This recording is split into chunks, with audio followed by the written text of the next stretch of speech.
Welcome back. This is We On. What news just coming into the newsroom? The RBI has slashed the repo rate by 25 basis points. This after the news just coming in. It's now come down to 6.25%.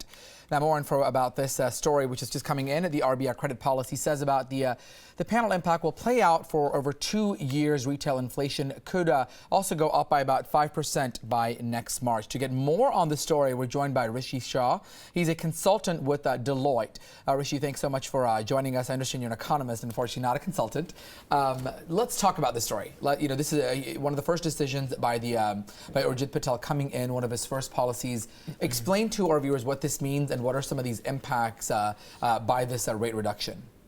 Right, so the rate reduction at this point of time is likely to have a very minimal impact on the overall situation. There have been a number of rate cuts earlier in the year, which is yet to be passed on.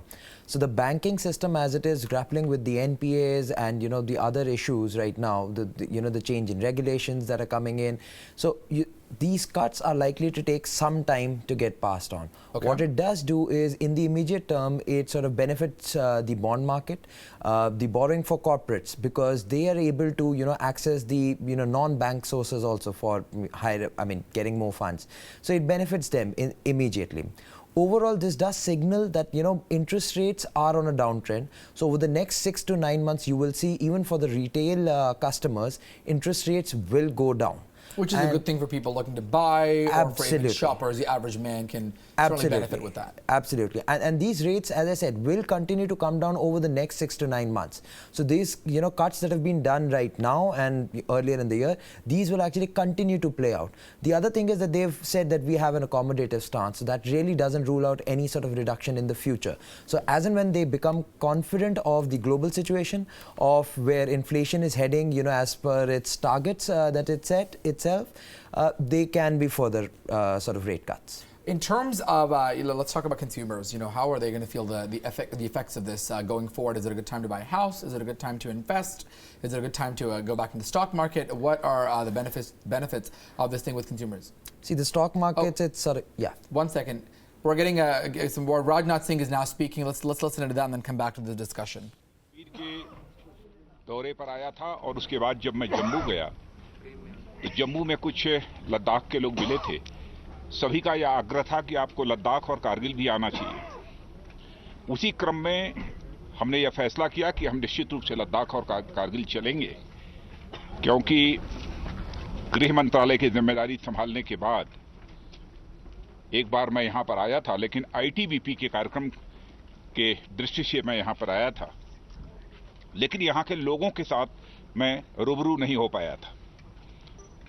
इस बार कारगिल में लगभग 21 delegations हमसे मिले हैं। लोगों ने अपनी समस्याओं की जानकारी दी है और साथ ही साथ इस लद्दाख कारगिल क्षेत्र की भी समस्याओं की जानकारी दी है।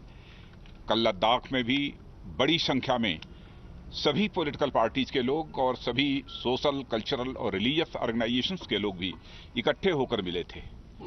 और यहाँ पर पॉलिटिकल पार्टीज के डेलीगेशंस मिले, वहीं पर डिफरेंट सोशल, कल्चरल, ट्रेडर्स और रिलीजियस ऑर्गेनाइजेशंस के लोग भी यहाँ पर मिले हैं और लोगों ने इस कारगिल के डेवलपमेंट को लेकर चिंता व्यक्त की है और उसका पूरी तरह से कॉग्निजेंस हम लोगों ने लिया है।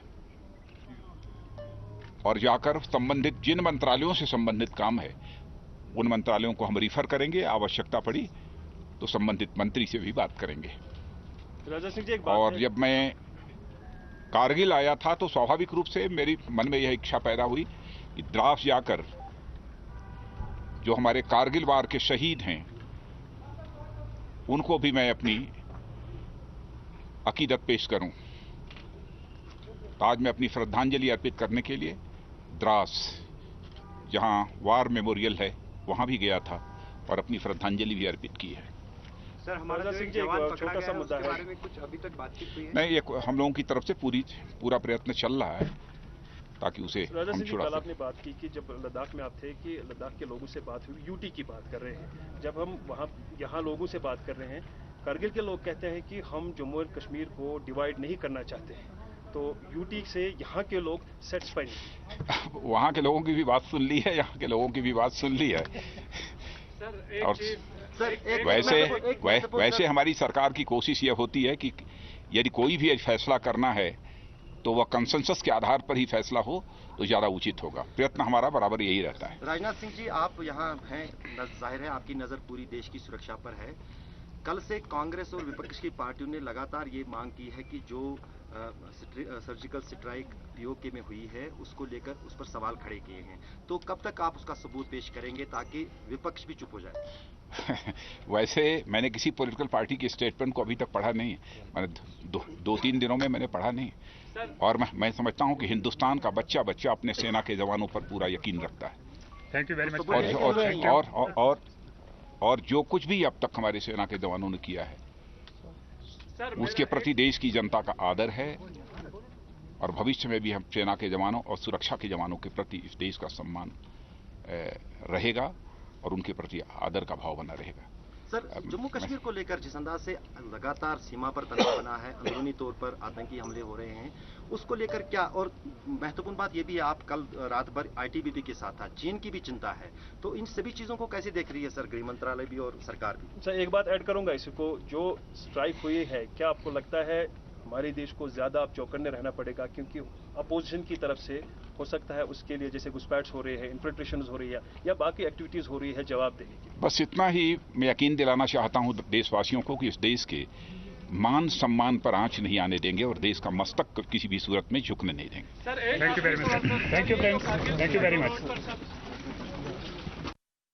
That was India's Home Minister Rajnath Singh speaking about the recent lineup of events. But we're going to continue our discussion now back with our guest here, economist Rishi Shah from Deloitte, with regards to what's going on with the cut now from the Reserve Bank.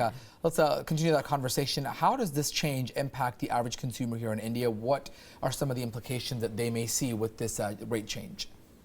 So, as I said earlier also, that in the immediate term there's unlikely to be any major sort of changes in the EMIs that most of the consumers are paying, or the new loans that they possibly get.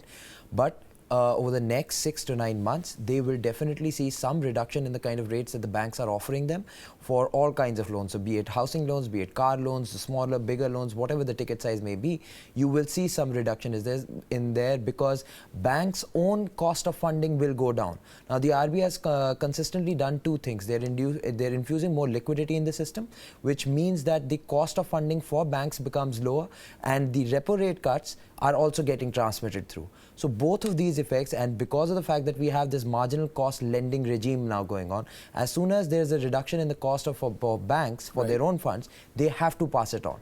So as I said, immediately possibly no action, but yes, over the longer term, medium to long term, you will see a reduction in rates. And let's compare the two RBI governors. This is the first one of the first moves that Urjit Patel has made since taking on the position, compared to his previous successor Raghuram Rajan, who stepped down not too long ago. How do we compare their monetary policies, at least right now? Is there a way to draw that out? This is his first decision about cutting this rate. So two things before we get into that. One, he was the architect of the inflation targeting regime, Dr. Urjit Patel. He was the architect. He had written the report on which Raghuram Rajan pretty much, sort of tailored his policy. The second thing is, when Raghuram Rajan was still here in September, early September, inflation rate at that time was at 5.7. Right now it shows that last month inflation rates actually dropped to 5.05. Now there is confidence in the academic circles, within the economists and pretty much the policymakers, that inflation rate will remain ranged around this 5% mark. That changes the paradigm. So Mr. Urjit Patel sounds much more accommodative right now as to what, when Dr. Raghuram Rajan left the post. But that's precisely because of the fact that inflation rate has dropped suddenly, and there is more confidence with, from the supply side, with the vegetables, pulses prices dropping, that, you will be able to achieve the 5% target. So because of that, he sounds much more positive on the rates front and possibly even accommodative. That's why I said that, while this has been one cut, over the next 5 to 6 months, you cannot possibly rule out another one. So you're saying that in the next couple of months, we could see more reductions coming by? So not a couple of months, to be very clear, because you have a lot of unknowns. So the US elections is there, the Fed rate hike, which possibly happens in December. So in that scenario, not in this calendar year, possibly, unless and until there's again a very major downside surprise in inflation. But in the new year, you could possibly get one more rate cut. Well, let's also bring in the perspective about trading for India. How could this change global trading with this reduction with the repo rate? Would that have any impact? Could that have anything, or is it too early to tell right now? It's slightly unlikely, because if you see that money had flown into the bond markets, which are directly impacted by such decisions, and this kind of rate cut was expected. Now, given that we are expecting the last month's inflation rate to come in the next week, and precisely how that pans out over the next 2-3 months, inflation rates will actually determine how whether the RBI does go in for another rate cut or not. So in terms of trading, this was already priced in and not much of a game changer. It's if he would have possibly gone in for a 50 basis cut, but again, that would have been premature at this time. So again, I think that there's a status quo on that front, nothing much. And sort of wrapping up, we have a few minutes left here. What about those who are in the investment market, those who are putting out their money to invest? Is this a good time now, or should they wait? Talk to us about consumers who are perhaps the way they will be impacted outside of the rate cuts with loans and all that. But as far as investment in the stock market goes, is it better for them to wait now, or is it now a good time to invest? Right, so that is always a tricky one. So as far as individual customers, retail investors are concerned, there are two things. Again, you have to take a long time horizon. Right. This precisely, we don't really comment on these issues, but just on a general note, I do not think this might be the best time to invest your money. Towards the end of the year, generally markets tend to sort of fall off the highs that they've achieved earlier.